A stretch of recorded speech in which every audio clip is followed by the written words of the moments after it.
Well, good morning. Great to see everyone here today.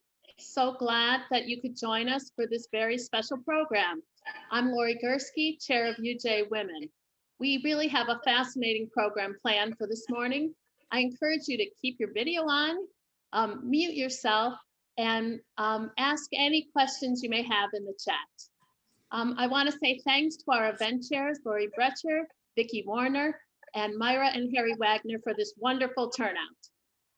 I also would like to say how thankful we are that there's been a ceasefire in Israel and really hope it continues to hold. There's a lot of work to do to help rebuild and heal. But I want you to know that from day one of this crisis, UJA has been there for our brothers and sisters in Israel. We allocated $250,000 in emergency funding to support the work of our partners on the ground and help them address the immediate needs. That's what UJA does, comes right in, acts swiftly in the face of crisis. As many of you know, UJA has been there for our New York community too since the start of the pandemic. We've allocated over $67 million to date in grants and loans over and above our normal allocations to support COVID emergency relief. Although things are starting to get back to normal, there's still so many New Yorkers for whom a return to normal is not going to be that easy. It's really heartbreaking to think that 36,000 Holocaust survivors in the New York area, 40% of them live in poverty. And as the numbers of survivors dwindle, the cost to care for each one of them only grows as their needs multiply in old age. COVID, of course, has added even more weights to these burdens. Every year, though, our Community Initiative for Holocaust Survivors, UJA provides essential services to care for our survivors, from cash assistance to helping them access their benefits, and of course, for recreational activities, anything to help make their lives better. And on top of our normal annual allocation during the pandemic year, UJA has met this moment by providing an additional $800,000 in funding for survivors. As of today, 2,500 survivors have gotten vaccinations. So we're making really good progress. And I'd like to cue the video to tell the story, please.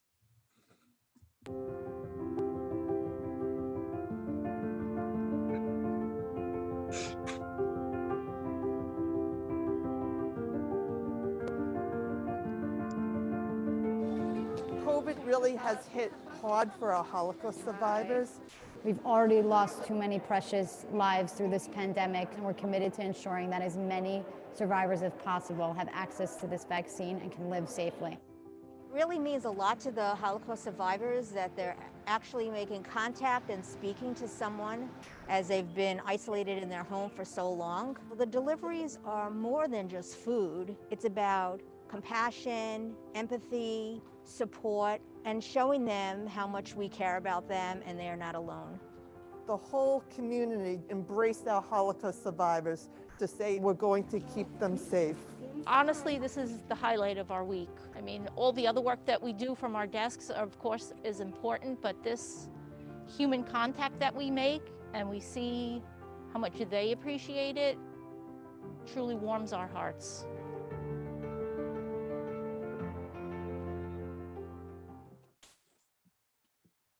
Pictures tell 1,000 words.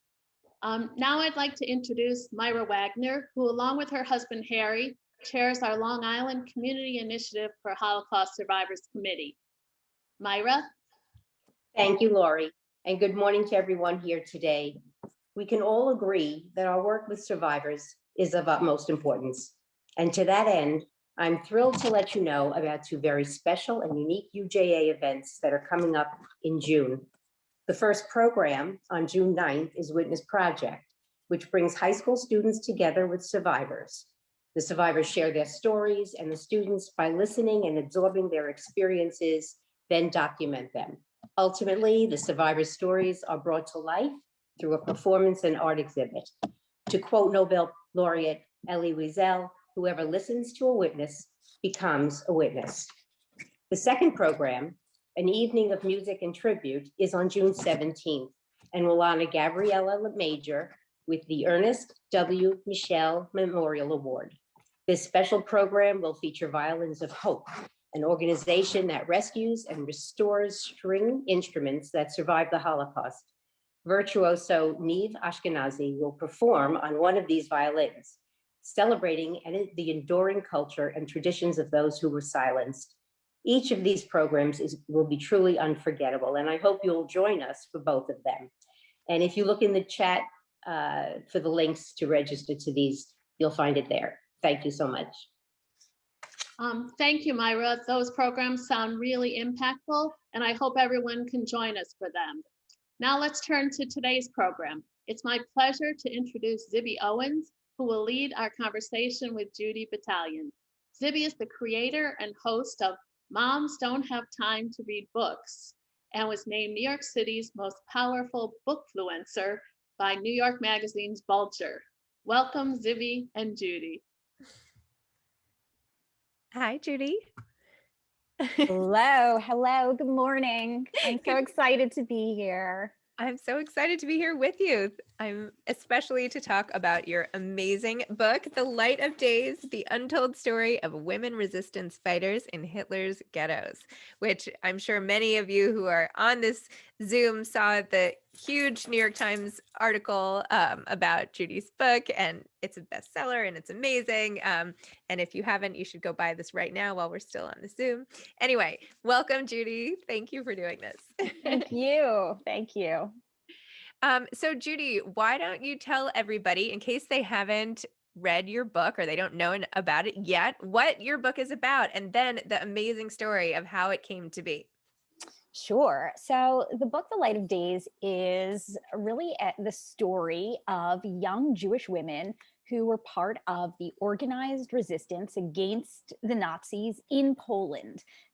Primarily, I tell a story of ghetto fighters, young Jewish women who were part of the underground in the ghettos, and I'll get into all the kinds of underground work they did, ranging from, organizing soup kitchens, secret schools, secret performances, underground printing presses, writing bulletins. They used to hide them by braiding them in their hair, all the way through to Jewish women who blew up Nazi supply trains, who shot Gestapo men in the head, who were ghetto fighters in ghetto uprisings, flinging Molotov cocktails and hitting Nazi tanks with explosives.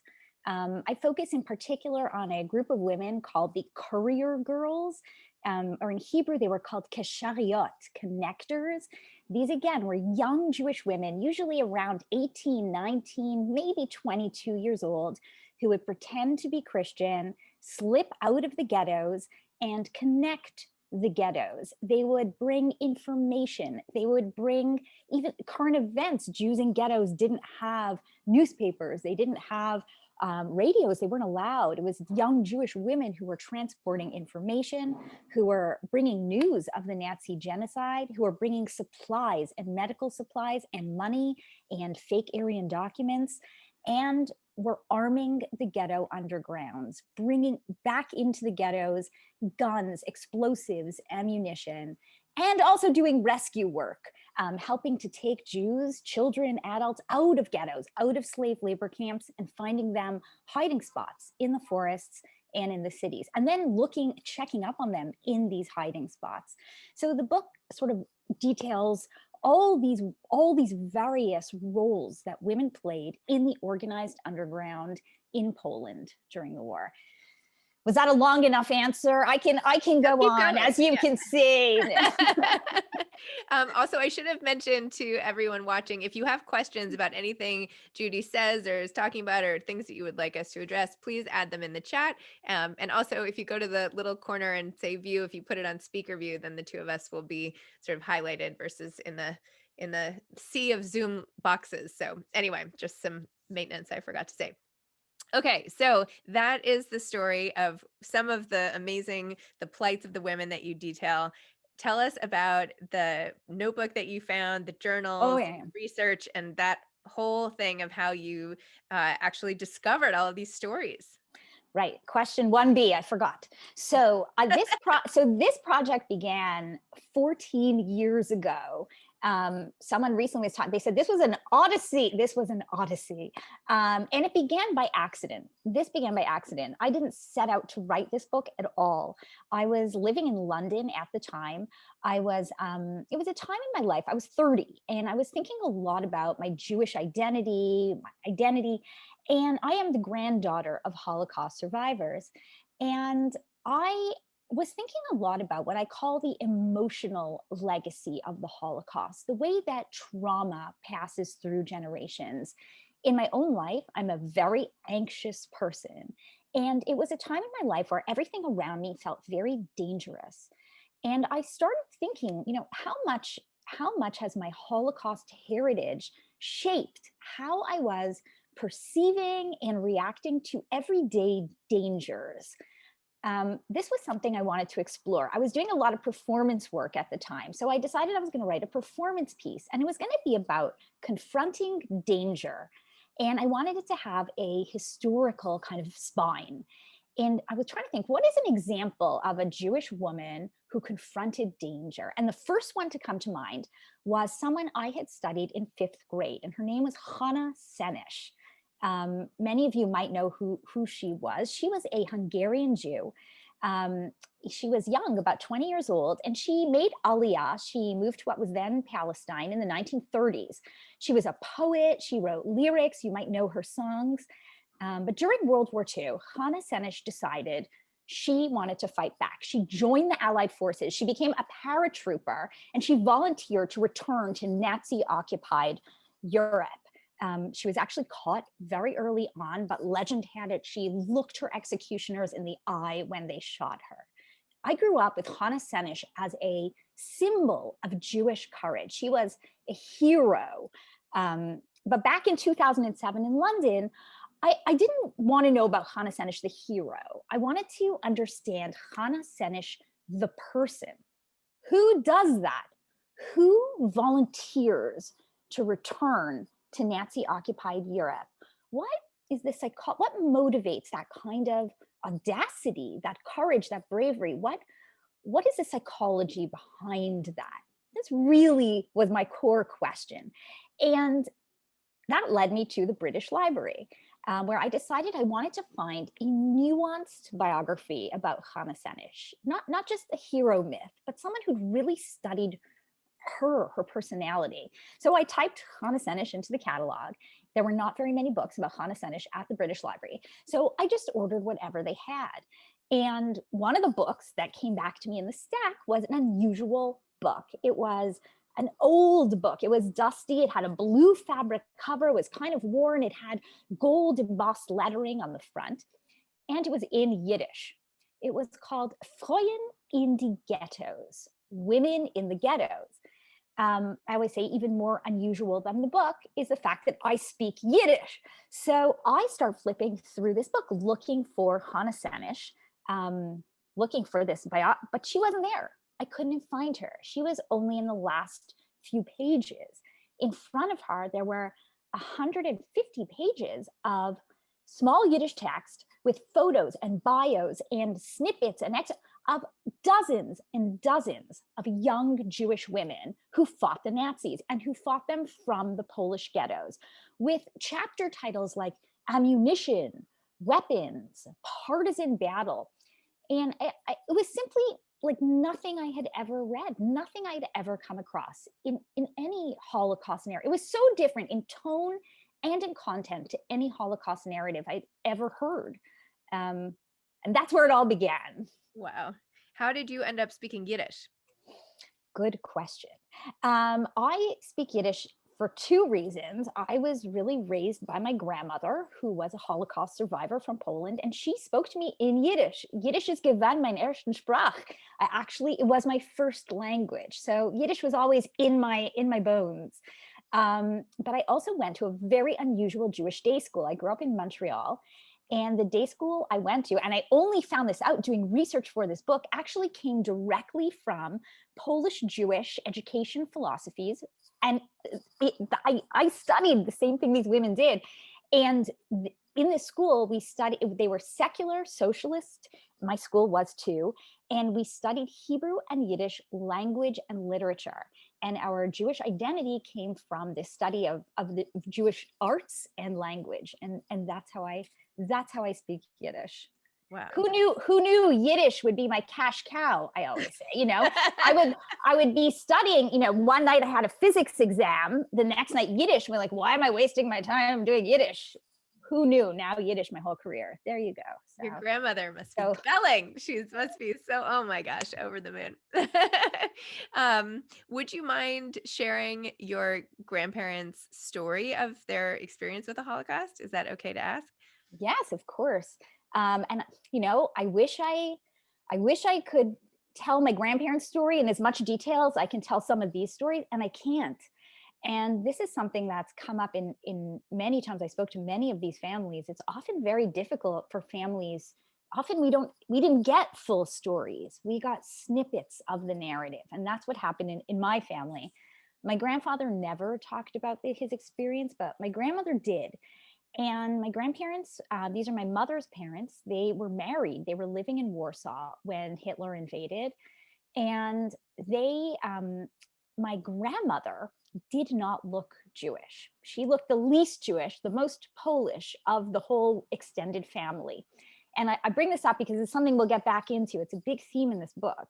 And so the family sent my grandmother to wait in the bread lines. This was very early in the war. And it was in these bread lines that my grandmother really started to understand what was going on. She heard what was going on around her, what German soldiers were saying, what the Polish people around her were saying, what she took it in, and she came home and said to my grandfather, we have to get out of here. It's not safe. And they fled east. My grandfather had a brother who lived near the Russian border, so they went east. It's a dramatic narrative of all snippets. They hid in a convent. A Nazi turned a blind eye. They swam across a river. But eventually they met up with my grandfather's brother and they were shot at. And my grandfather was injured, but his brother was killed. So they kept going east because of that. And they crossed the Russian border. And out of the 300,000 Jews who survived, the Polish Jews who survived the war, 200,000 survived because they survived in Russia. They were called at the time the Asians. So my grandparents were, like many of them, were put in work camps in Siberia. And they lived out the war in these work camps, which they never talked about. That's another book for me to write. It's a very underreported story. And then moved back to Poland in 1945, and my mother was born along the way. Wow. They moved back to Poland. Yes, they lived in Poland for a number of years. I feel like I never hear about Jews moving back afterwards. Did they tell you anything about that? And I'm sorry, we'll talk about your book. I'm like fascinated by this. No, this is, I don't usually get asked these questions, so it's good for me. In fact, I still have family in Western Poland. Jews were resettled in parts of Western Poland, like Nycja, Wrocław, and my family they wanted to see who, if anyone was alive. They were trying to, put their lives back together. In fact, they told that my mother still, my grandfather had a business. He was in the schmatze business, and this was one of the more prosperous periods of their lives. But then after a few years, they decided to leave, and they went to Israel, actually. And then they found out that my grandmother's sister was alive. They hadn't even known for a number of years, and she was in Canada. And then they connected, and she wanted to be with her sister, so they moved to Canada. Oh my gosh. I got goosebumps thinking about her finding out about her sister. Wow. Oh my gosh, what a story. And then your whole notion of inherited trauma. I mean, of course you're interested in this. This is like in your blood. This is your main sort of matriarchal story in your life. And I feel like the bravery of your grandmother is what you're looking to tell. I mean, that's the story of these women in one shape or way or another. Not exactly what happened here, of course, but still that sort of will to survive and how you did it. And wow, the fact that it could become this book and you could discover this treasure trove of other role model women at the time is really amazing. Were there any of the women in the story whose backgrounds paralleled more of your families, or that you felt a particular allegiance to or just responded to on some sort of emotional level as you were researching all of their stories? That's a good question. And you can't have a favorite child. Okay, all right. Or do you? I think I'll never tell. No, I'm kidding. I do not. Of course not. I think that I connected with many of these women in different ways, and the things that connected me to these women, and that's what I really hope to bring to life for my readers, was how modern and contemporary these women were. How what connected me to someone like Frumka Plotnicka, who had fled, like my grandparents. She'd fled east, but she came back. She smuggled herself back. She couldn't take not being there to help her people. She went to Warsaw. She became a leader in the Warsaw Ghetto. She traveled the country. She covered her Jewish features with a kerchief. She brought information. She told of the concentration camps, the death camps. She then was one of the first people to smuggle weapons into the Warsaw Ghetto. She put them in a sack of potatoes. She was stationed in this town of Bejin. She ran the underground. She died fighting, shooting Nazis with a revolver. Frumka, what I related to most with Frumka was her personality, the stories her friends had written about her. I found letters of hers. She was very shy. She was very introverted. She had trouble maintaining friendships. She had, it was those kind of detail. I'm shy. I have trouble with friendships. I felt very connected to her for the way, for who she was, for this. Many of the women that I wrote about were very educated. Frumka was from a poorer family. Many of these women had degrees, university degrees. Nusha Teitelbaum, degree from Warsaw University, and she shot Gestapo men in the head. Like, this is how they were talked about. They were educated. Many of them were middle class, even upper middle class, and they felt very relatable to me in a way that they were. That I think I'd always had a perception of Polish Jews of the time as other. And I think maybe that was easier for me to handle, but actually these people were so alive on the page and so similar to us, I think, in so many ways. Well, your original question of what is it about the psychology of someone that makes this person versus that person choose the path of leadership, really, is what these women were. They were true leaders. And what did you find? Like, what theories have you come up with based on all your research? What makes a Jewish leader or a woman leader or just a leader in general? Easy question. No, not easy at all. So putting you on the spot, Judy, trying to keep you on your toes. I like the spot. So I thought about this question a lot. And because I write about a lot of different women, it's hard to say they were all like this, or they were all like that. But I've come up with a few different theories. So some of it has to do with their personalities, and some of it has to do with their training. So let me start with the training.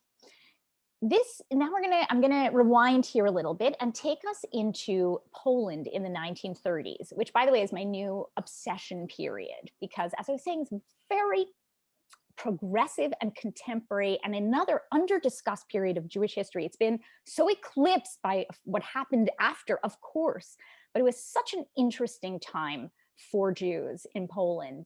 There were 180 Jewish newspapers in Warsaw in the 1930s. It was a moment of such cultural flourishing. In this time, there were many Jewish political parties and many philosophies, and these political parties had these affiliated youth movements. And young Polish Jews were, by and large, members of youth movements, 100,000 young Polish Jews. This is from their late teens, early 20s. These youth movements were like the Scouts. You can see, if you see photos, they're wearing ties and things, but they were more than the Scouts, I always say. These were spiritual, intellectual, physical, emotional, social training grounds for young Jews. And they used to joke even that their last name was their youth movement. Their identity was so tied to the movement they were part of. The movements that I write about in my book were largely these secular socialist youth movements. These are the movements that became the undergrounds in the ghettos. And they had real values. They valued Jewish pride. They valued, a cultural education, similar to my education in many ways, which is another way in which I felt connected to them. They were socialists. They valued collaboration, collectivism. They read psychology, psychoanalysis. They had reading groups. They were very emotionally aware. They discussed their relationships with each other. They discussed their strengths, their weaknesses. They understood and talked about how to work together.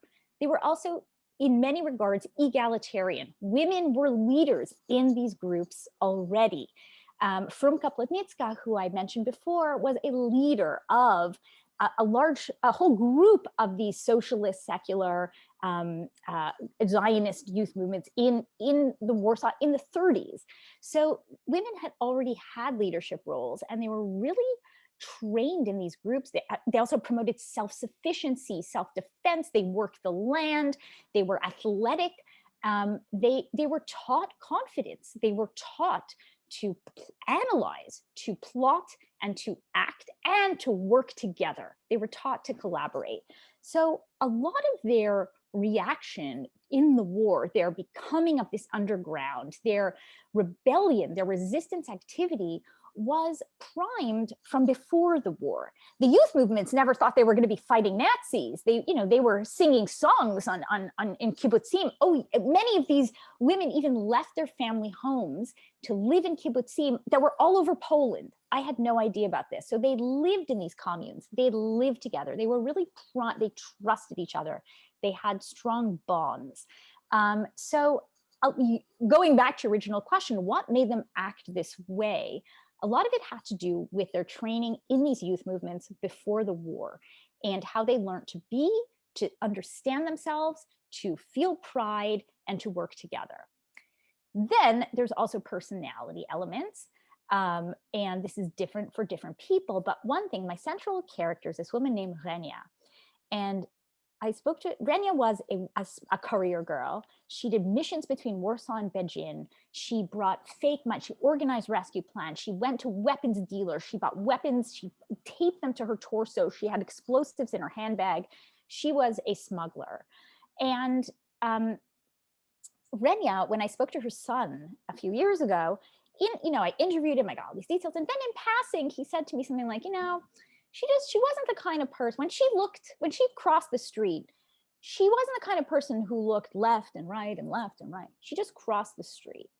And that it wasn't even part of the formal interview, but that really stood out to me as an anecdote that explained many of these women as I came to understand them. They had a very strong sense of instinct. They were doers. They understood when to go and they went for it. By the way, I am not like this at all. I cross the street, I'm like left and right, right and left, then I go back, then I come again, right. So part of my fascination with these figures was that they are very different from me. But I know that's just a small anecdote, but I actually think it says a lot about some of these women. They crossed the street. Wow. I crossed the street without looking a lot, and I think that's a weakness. I mean, my husband literally today was like, "Look right and left. Look out for the bikers." And I'm going to tell him that, well, I admire you. No, it's not a good thing.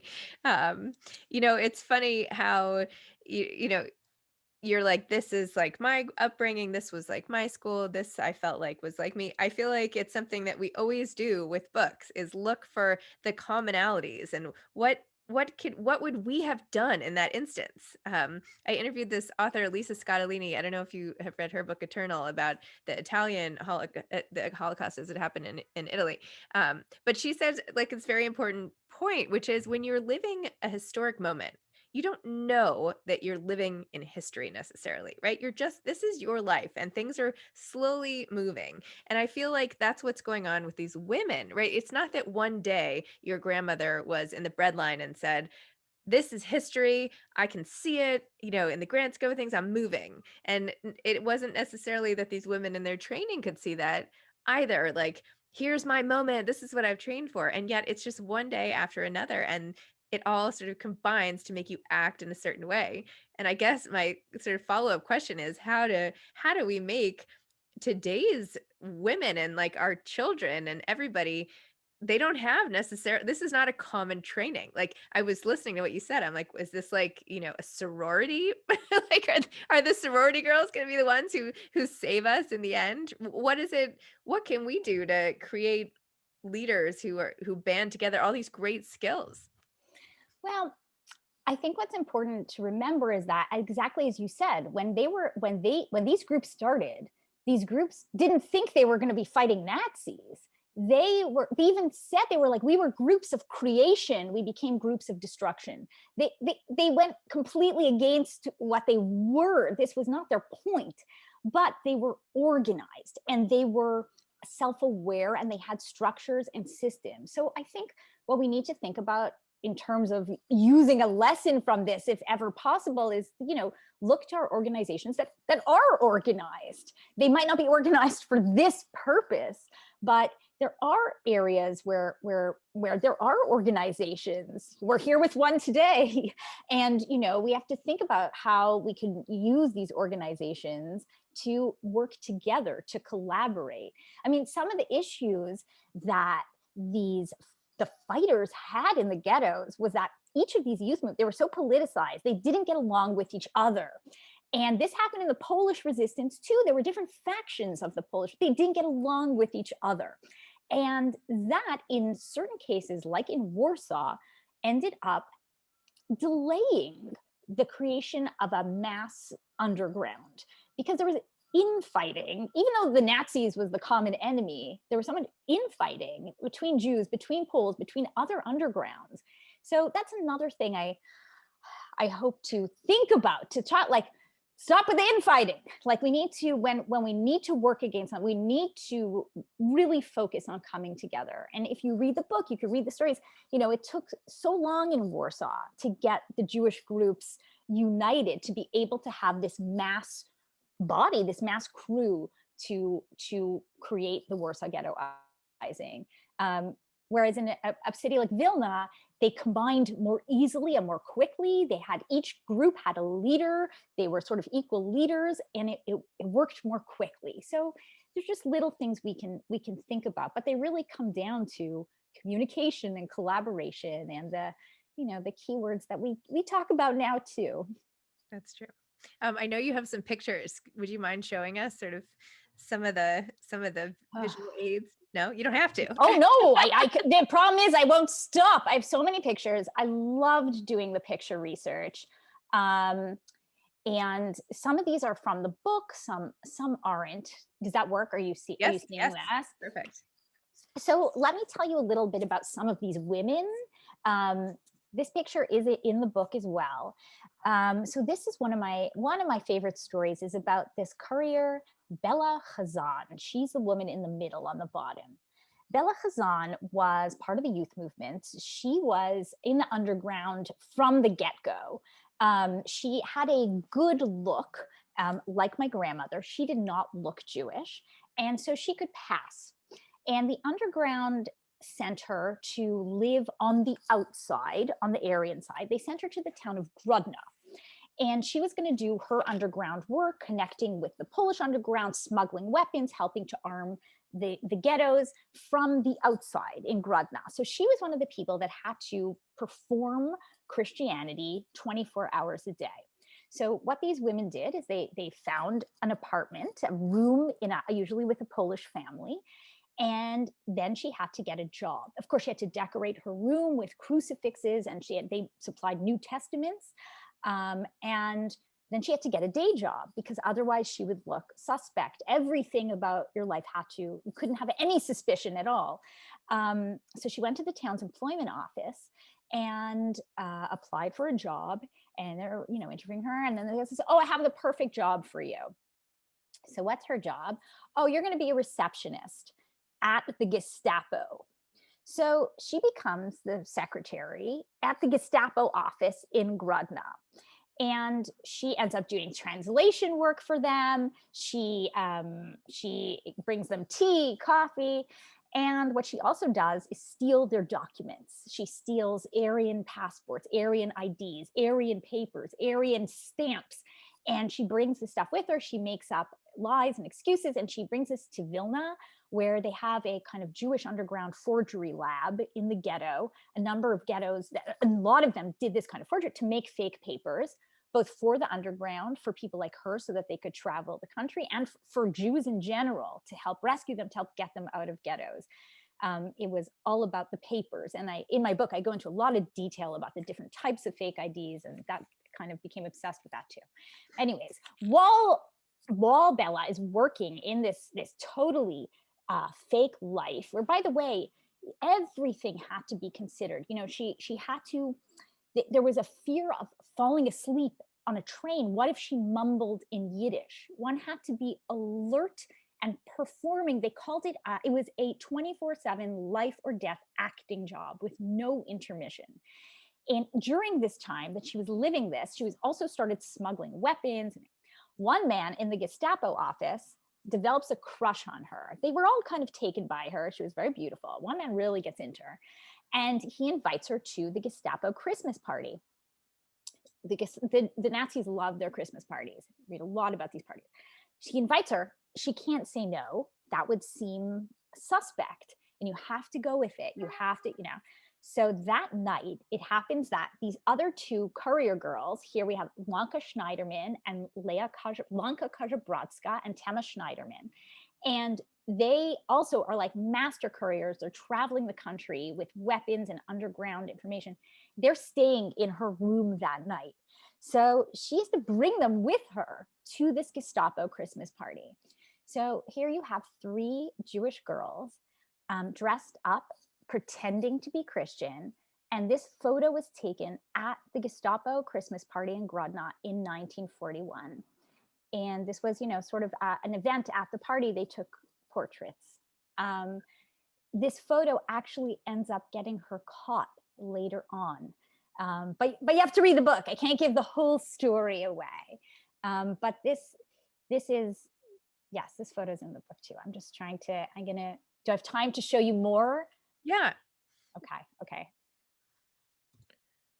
Okay, so this is Vladka Mead. Some of you might know her because she, after the war, she came to the US and was very involved in the Jewish community and the Holocaust education community here. This is a picture of Vladka Mead in central Warsaw in 1944.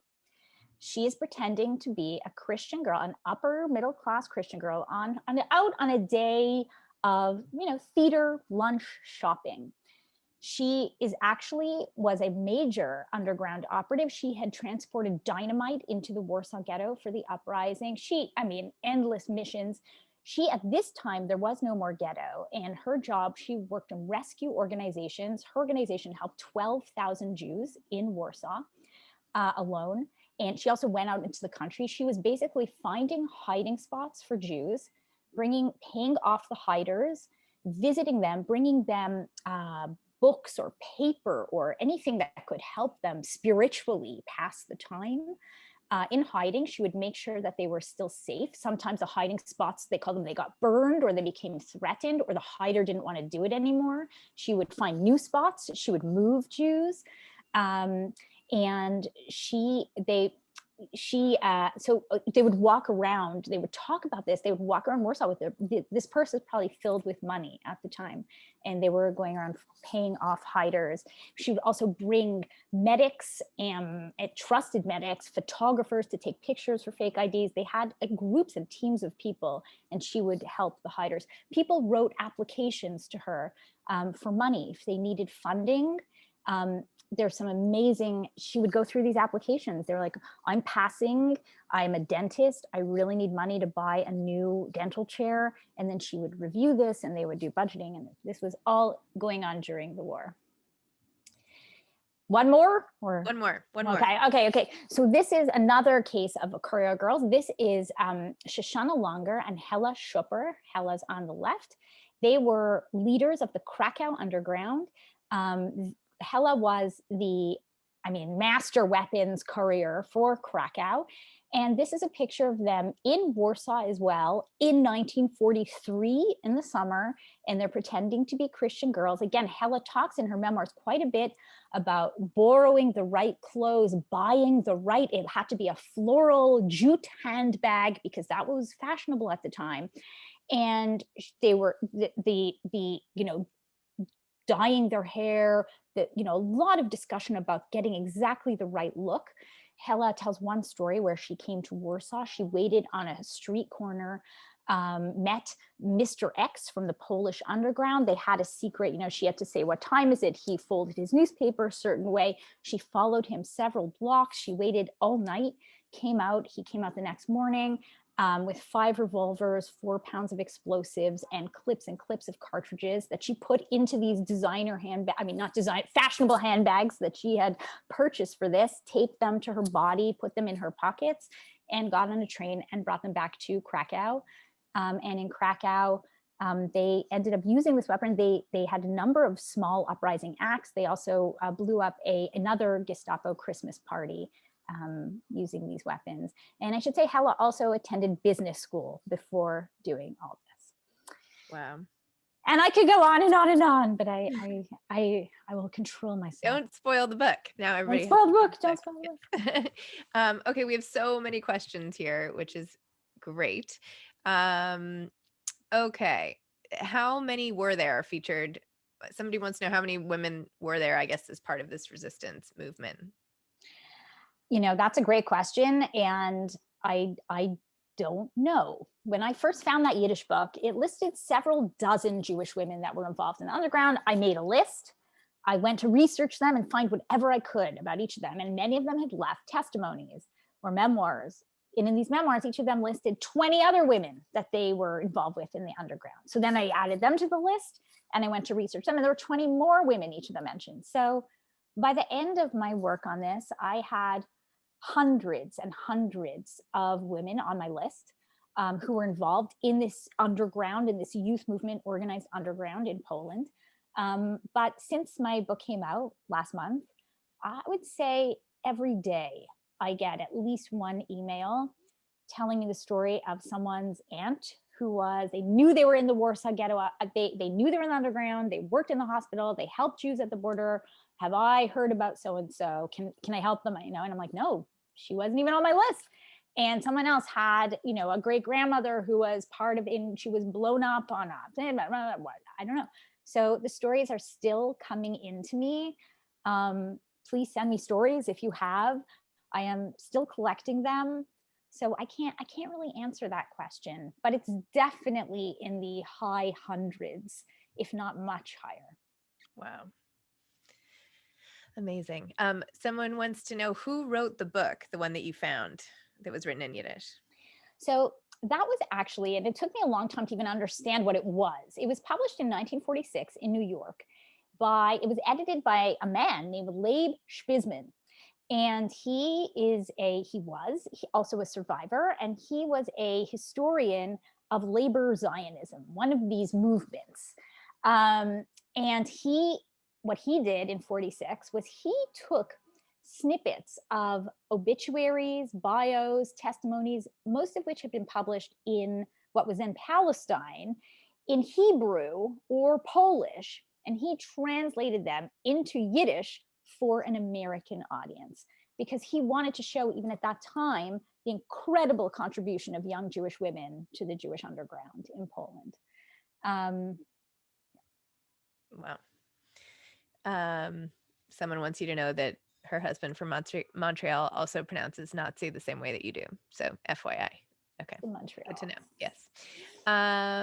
Okay. We talked about the psychological similarities between the women, basically, unless there's any more to say on that topic. There is. Okay. There's always something more for me to say on the topic. I was thinking about after, and I didn't mention it. And one other thing that really fueled these women was grief. And and some of this comes to me from an amazing diary that was written during the war in a Gestapo prison in Krakow by someone named Gusta Davidson. She was an incredible writer, a leader of the underground. And she wrote it on toilet paper in prison. She had Jewish women around her help her. They used they used thread from their skirts to bind the toilet paper. They used pencils that were smuggled in from their Polish friends who lent them to them. And they made 5 copies of this diary. And one of them was found after the war. She was killed, but the diary survived. She was a beautiful writer. And she writes a lot about the psychology of the fighters, the psychology even of the Nazis. And in this book, she writes about the grief. These were young Jews, 18, 19, 20 years old, whose parents had just been killed. And this made them feel very unhinged. And the world that they knew that was supposed to come to them, that was normal, was no longer. And for many of them, this kind of resistance work gave them a purpose, it gave them camaraderie, and it helped them focus their overwhelming grief into something productive and impassioned. And the writing is so filled with fury and passion. And so I did want to add that to one of the other factors that shaped how they acted at the moment. Wow. I mean, again, there are parallels to today. I mean, so many people right now are grieving the loss of loved ones, or, it's why it's perhaps ripe for activism and everything that's happening at a time when you're like, well, we might as well, because anyway. Okay. Did these women generally belong to Hashomer Hatzer? My mom's story mirrors that of Judy's mom, and the link to the group Hashomer was key to her story. Yeah, so one of the groups I talk about was Hashomer Hatzair. They were one of the secular Zionist socialist groups. A number of the figures in my book were members of Hashomer Hatzair. And I had to use the English, the young guard in English is what I refer to it as in the book, but yes. Someone says they've read in a demographic study that the intermarriage rate in Warsaw in the interwar period was 30%. Do you know anything about this? That's very interesting. I don't know about that particular statistic, but I mean, Warsaw, there are so many similarities to our community today. Women, first of all, Jewish women went to university, Jewish women studied, Jewish women went to school. Women in Poland had the vote in 1918. It was before many Western countries. In 1931, 45% of the Jewish workforce was women. Women worked. And women had children later. They had children in their late 20s, their early 30s, because they worked, because it wasn't like Western Europe where women were a bit more bourgeois and more domestic. In Poland, it was more feminist. They wouldn't have used that word, more progressive in many ways. So I don't know that particular statistic, but it is such a fascinating time. And there were many assimilated Jews in Warsaw. Yes. Okay. Would you consider doing a sequel on women in other countries like France, where there were many? There are so many countries. There are so many women. I have like a list, of the next projects that are, 10 pages long. So yes, I'm thinking about what to do with all these stories. Okay. Did you have any contact with the founder of the National Jewish Yiddish Museum who studied at McGill? Just wondering. Nope. I don't think so. Okay. How can we find out if our grandmothers were part of this movement, but may not have felt comfortable sharing at times when they were being interviewed, or the person never asked them about it? So many of these women did not tell their story. That is partly why we didn't know it. That is partly why how could I not know this story? It's partly because many of the women didn't tell their story. And you're right, they didn't tell them for many reasons. Sometimes it was because they weren't believed. Sometimes they were accused. There was this kind of idea of, the pure souls perished, but if you survived, you did something to survive. They were accused of sleeping their way to safety. They were accused of collaborating. They were accused of fleeing to fight instead of taking care of their parents, or many of them felt that very deeply. They also had terrible survivor's guilt. And one moment she talks about how, this woman was running in Bialystok, not just weaponizing the ghetto, she was bringing guns. She ran an anti-fascist league between anti-Nazi Germans and Russian partisans, and funneled weapons from one to the other in broad daylight, carrying rifles in a box. I mean, she had an incredible story, but she felt that compared to her fellow survivors who had been at Auschwitz, she literally said, I hadn't had it that bad. And there was a sense that she didn't merit telling this story. And then for some women, they kept it quiet because they needed to start over. They were so young when the war was over. They had nothing, no family, no home, no country. They were refugees in new places. They didn't speak the language many times. And they needed to start fresh, and they felt a cosmic duty to have children, to repopulate the Jewish people. And they didn't want to bring this into they wanted to create happy, normal homes. And so for many women, they did not tell these stories. Mm-hmm. But now you're asking me, how do you find out? And, that's a research project. And, you have to figure out where they're from and do research around the undergrounds in that particular area, read the testimonies, read the memoirs, where they were during the war. Hopefully my book can provide some context. I have a very extensive bibliography at the end that lists all the archives that I used, many of the sources. And so hopefully that can help you. And I talk about many different towns in my story as well. So I hope that can help you get started. The answer is buy the book, buy a second copy, buy one for each side of your bed. Okay, let's see. Someone says, reading the stories in the book of what the Nazis did to the Jews during this time has been harrowing for me. What was it like for you to write about the atrocities and when your heroines did not make it? I mean, it was very difficult. People say, Judy, you worked on this for 12 years. I worked on it over 12 years, but I did not work on it all the time for 12 years. I wrote other books. I did many other things in that time that were much lighter. I couldn't work on this all the time. It was simply too difficult. So I had to find ways to support myself as well. Yeah, it was very, very difficult. Meanwhile, you went and wrote an amazing memoir about your mother and hoarding. And I mean, it's not like you were just hanging out, having fun on the side to let off steam. You were like highly productive. I've never hung out and had fun. So no. I'm not that type. We're hanging out having fun right now. This is how we do it. This is how I do it. How do we get this book to be part of education curriculums? Oh, I was going to say the blue version of the book. This is a young readers edition. And it came out as well. And it's geared at ages 10 to 14. So even 14 plus, it's still quite a heavy read. So I have been talking to different people in Holocaust education. People are definitely interested. I'm not a curriculum maker, but if you have ideas, let me know.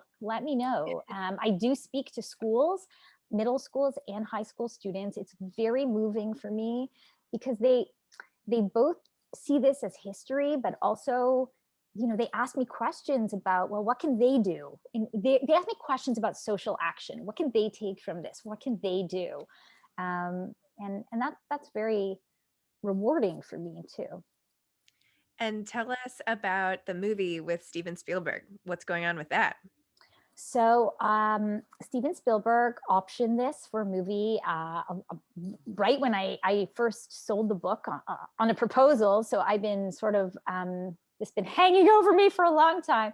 And he has commissioned a screenplay, and I am writing it with a screenwriter right now. We're just working on a very early draft. So we'll see. So exciting. Wow. What's it like now writing the screenplay versus had you ever written a screenplay before, or are you learning how to do it on the fly? Learning how to do it on the fly. I'd done some TV writing before, so it wasn't completely new, but I'd never written a feature before. So, but that's why I'm working with an amazing screenwriter who understands camera shots and things. So I'm like, I don't know. If you're going to learn how to do it, you might as well do it with Steven Spielberg, right? I mean, why waste your time with anyone else? Someone wants to know the name of your other book about your mother. Maybe tell a minute about that book in case people are already on. It is also here. I can pull out all my little things. It's called White Walls. And it's White Walls, a memoir about motherhood, daughterhood, and the mess in between. And this is a story of my mother. As I said very early on today, she was born in 1945 on my grandparents' return to Poland after the war. She was, I always say, a refugee before even knowing what a home was. And my mother had a very difficult life. Both my mother and my grandmother were pathological hoarders and suffered from a number of mental illnesses, as hoarders often do. There's often a comorbidity with other mental illness. And this is the story of how I tried very hard to run away from all that. And only, of course, to find myself pregnant with a daughter and having to make peace with my difficult relationship with my mother, my grandmother, and even with the Holocaust in order to go forward and be a parent myself. So it's very similar in many ways. Judy, I feel like we've had many discussions, and every single time I learn more and end up with even more respect for you than at the beginning. Like, you are so amazing what you're doing for these women, the Jewish community, the world at large, the way you write, the passion you show. It's just amazing. And it's really, and the humor on top of it. It's like such a gift. And I'm sure everybody here agrees with me. So thank you for doing this. And thank you to everybody for coming. Go buy Judy's book, give it as a gift, buy the young version, buy her White Walls, buy everything. And thank you. I don't know if anyone from UJA is coming back. I just want to say thank you also. This was an amazing, fascinating conversation. Thank you to both of you. We've learned so much. It was so enriching and it was really fascinating. So thank you everyone for joining us today. Go buy the book, I agree. And everyone have a wonderful day and hope to see you soon. Take care.